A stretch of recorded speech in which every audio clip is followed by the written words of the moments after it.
السلام علیکم ورحمۃ اللہ وبرکاتہ۔ خواتین اور اسلام۔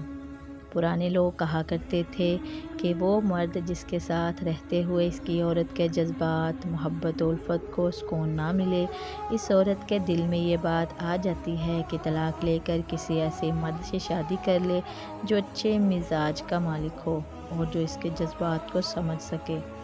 اس لیے کہ اگر اللہ سبحانہ و تعالیٰ نے مرد کو قوی جسم عطا کیا ہے تو عورت کو قوی جذبہ دیا ہے، جس کی قوت اور بہاؤ کے آگے بادشاہوں اور بہادروں کی شان و شوکت، دہشت بھی دم نہیں مار سکتی۔ عورتوں کے ساتھ رہن سہن اور معاشرت کے سلسلے میں یہ بات بے حد ضروری ہے کہ آپ وہ چابی حاصل کر لیں جس سے ان کے دل کا دروازہ کھول کر اندر داخل ہو سکیں۔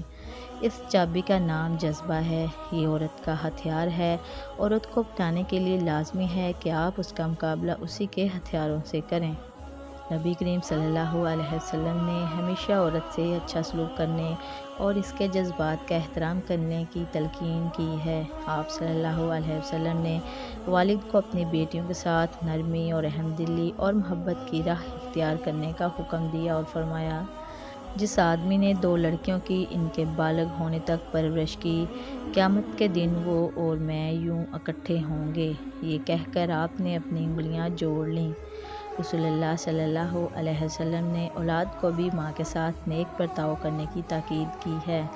ایک آدمی نے آپ صلی اللہ علیہ وسلم سے پوچھا، میرے حسن سلوک کا سب سے زیادہ حقدار کون ہے؟ آپ نے فرمایا، تمہاری ماں، تمہاری ماں، تمہاری ماں، پھر تمہارا باپ۔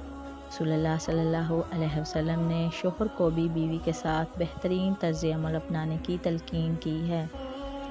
آپ نے ایسے آدمی کی شدید مخالفت کی جو چھوٹی چھوٹی باتوں پر اپنی عورت سے ناراض ہوتا ہے اور اس سے برا سلوک کرتا ہے۔ رسول اللہ صلی اللہ علیہ وسلم حجۃ الوداع میں کھڑے تھے۔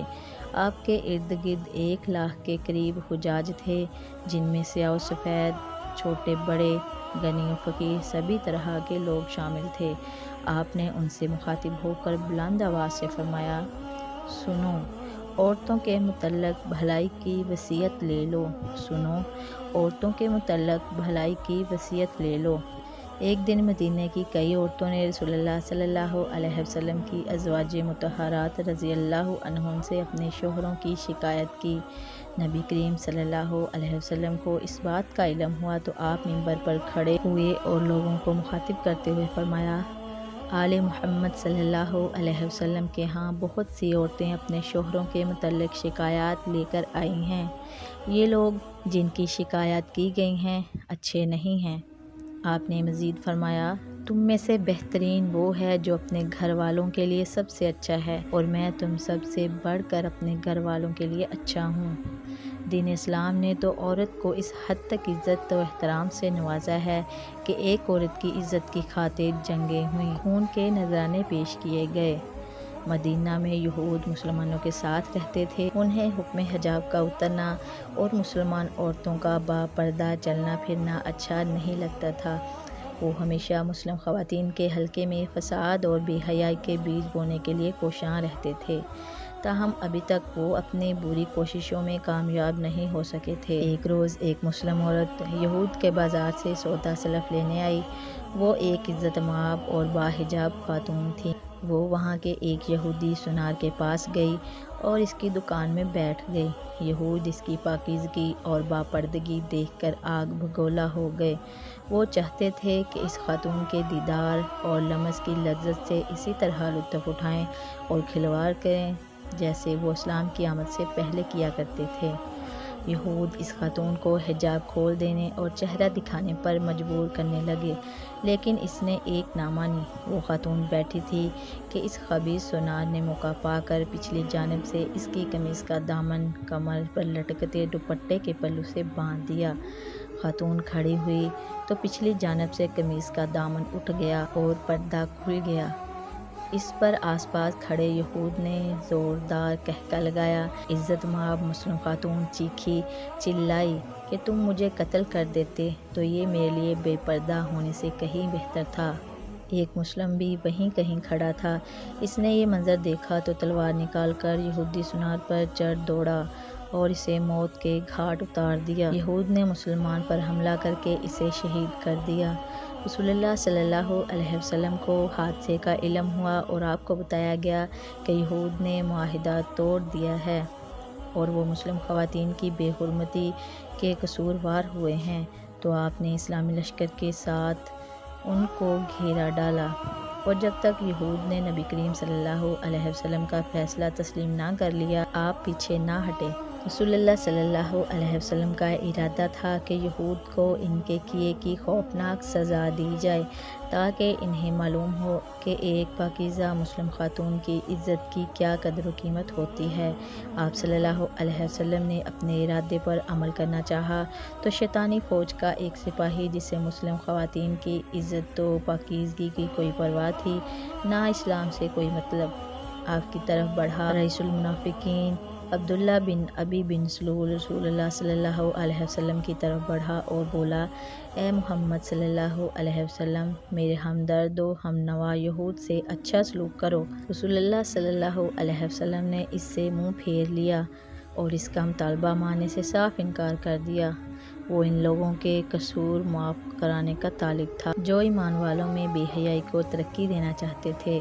منافقوں کا سردار پھر کھڑا ہوا، بد اخلاقی سے بولا، اے محمد صلی اللہ علیہ وسلم، یہود سے اچھا برتاؤ کرو۔ نبی کریم صلی اللہ علیہ وسلم نے عزت مآب مسلم خواتین کی غیرت کے مارے اس بار بھی اس سے رخ پھیر لیا۔ اس پر منافق غصے میں آ گیا۔ اس بد انسان نے نبی کریم صلی اللہ علیہ وسلم کے گریبان پر ہاتھ ڈال دیا اور اپنی طرف کھینچتے ہوئے بولا، میرے ہمدردوں سے اچھا سلوک کرو، میرے ہم نواؤں سے اچھا برتاؤ کرو۔ نبی کریم صلی اللہ علیہ وسلم کو سخت غصہ آیا۔ آپ نے مڑ کر اسے دیکھا اور بلند آواز سے کہا، مجھے چھوڑ دو۔ منافق نہ مانا۔ وہ نبی کریم صلی اللہ علیہ وسلم کو قسمیں دینے لگا کہ تمہیں یہود کے قتل کا حکم واپس لینا پڑے گا۔ بالآخر آپ صلی اللہ علیہ وسلم نے اس کی طرف دیکھ کر کہا، جاؤ، وہ تمہارے ہیں۔ رسول اللہ صلی اللہ علیہ وسلم نے یہود کے قتل کا فیصلہ تو واپس لے لیا، لیکن انہیں مدینے سے نکال دیا۔ ثعلبہ کی بیٹی خولہ رضی اللہ عنہا کا شمار نیک پاکیزہ صحابیات میں ہوتا تھا۔ ان کے شوہر اوس بن صامت رضی اللہ عنہ خاصے زیادہ عمر کے تھے اور انہیں غصہ جلدی آ جاتا تھا۔ ایک دن قوم کی محفل سے گھر واپس آئے تو بیوی سے کسی معاملے پر تلخ کلامی ہو گئی۔ بیوی نے برابر جواب دیا۔ اوس بن صامت بہت ناراض ہوئے اور کہا، تم میرے لیے میری ماں جیسی ہو، اور غصے سے گھر سے نکل گئے۔ جاہلیت میں اس بات کا مطلب یہ تھا کہ میں نے تمہیں طلاق دی۔ خولہ کو یہ معلوم نہیں تھا کہ اسلام میں ایسی بات کہنے کا کیا حکم ہے۔ اوس گھر واپس آئے تو بیوی دور بھاگنے لگی۔ وہ بولی، قسم اس ذات کی جس کے ہاتھ میں خولہ کی جان ہے، تم نے جو کہا سو کہا۔ اب جب تک اللہ اور اس کے رسول ہمارے بارے میں کوئی فیصلہ نہیں کر دیتے، تم میرے قریب نہیں آ سکتے۔ پھر خولہ رسول اللہ صلی اللہ علیہ وسلم کی طرف گئیں اور آپ نے سارا واقعہ بیان کیا۔ انہوں نے شکایت کی کہ ان کا شوہر بد اخلاقی سے پیش آتا اور بے عزتی کرتا ہے۔ رسول اللہ صلی اللہ علیہ وسلم نے انہیں صبر کی تلقین فرمائی۔ خولہ، وہ آپ کے چچا زاد ہیں، بیچارے بوڑھے ہو چکے ہیں، ان کے بارے میں اللہ سے ڈریے۔ اے اللہ کے رسول، وہ میری جوانی کھا گیا، میرے پیٹ نے اس کے لیے پھول بکھیرے۔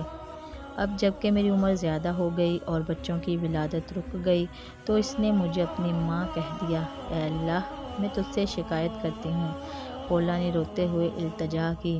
رسول اللہ صلی اللہ علیہ وسلم ان دونوں میاں بیوی کے متعلق اللہ کے حکم کا انتظار کرنے لگے۔ خولہ ابھی رسول اللہ صلی اللہ علیہ وسلم کے ہاں بیٹھی تھی کہ جبریل آسمان سے وحی لے کر اترے۔ رسول اللہ صلی اللہ علیہ وسلم نے خولہ رضی اللہ عنہا کی طرف دیکھا اور نرمی سے فرمایا، اچھی خولہ، اللہ نے آپ اور آپ کے شوہر کے متعلق وحی نازل کی ہے۔ پھر آپ نے پڑھنا شروع کیا، اللہ سن چکا اس عورت کی بات جو تجھ سے اپنے شوہر کے متعلق شکایت کرتی ہے اور اللہ سے شکایت کرتی ہے، جبکہ اللہ تم دونوں کی بات چیت سن رہا ہے۔ واقعتاً اللہ خوب سننے والا، خوب دیکھنے والا ہے۔ پھر صلی اللہ علیہ وسلم نے خولہ رضی اللہ عنہا سے کہا، اپنے شوہر سے کہیں کہ وہ ایک گردن آزاد کر دے۔ وہ بولی، اللہ کے رسول، اس کے پاس آزاد کرنے کو کچھ بھی نہیں۔ آپ نے کہا، پھر 2 ماہ کے مسلسل روزے رکھے۔ وہ بولی، اللہ کی قسم، وہ تو بوڑھا پھونس ہے، وہ کہاں روزے رکھتا پھرے گا۔ آپ صلی اللہ علیہ وسلم نے فرمایا، پھر 60 مساکین کو ایک وسق تقریباً 5 من کھجور کھلا دے۔ انہوں نے بتایا، اللہ کے رسول، اتنی کھجوریں بھی اس کے پاس نہیں۔ آپ نے فرمایا، ہم کھجور کا ایک ٹکڑا دے کر ان کی مدد کریں گے۔ وہ کہنے لگی، اللہ کے رسول، اللہ کی قسم، میں بھی ایک ٹکڑا دے کر اس کی مدد کروں گی۔ اس پر رسول اللہ صلی اللہ علیہ وسلم نے فرمایا، اچھی بات ہے، تو جائیے اور کھجوریں اپنے شوہر کی طرف سے صدقہ کر دیجیے۔ اس کے بعد میں آپ کو آپ کے چچا زاد کے متعلق بھلائی کی وصیت کرتا ہوں۔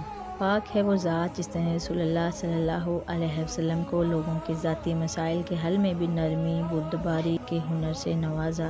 مجھے ان طریقوں میں ایسی کمال تاثیر نظر آئی ہے جس کا تصور صرف وہی شخص کر سکتا ہے جس نے انہیں روزمرہ زندگی میں آزمایا ہو۔ یہ بات تو طے ہے کہ عورت کی عزت صرف وہی آدمی کرتا ہے جو خود عزت دار ہو، اور عورت کی بے عزتی وہی کرتا ہے جو خود کمینہ ہو۔ ذرا سا ٹھہریے، عورت اپنے خاوند کی بدصورتی، مصروفیت یا غربت پر تو صبر کر سکتی ہے، لیکن وہ اپنے خاوند کی بد اخلاقی برداشت نہیں کر سکتی۔ جزاک اللہ خیرا۔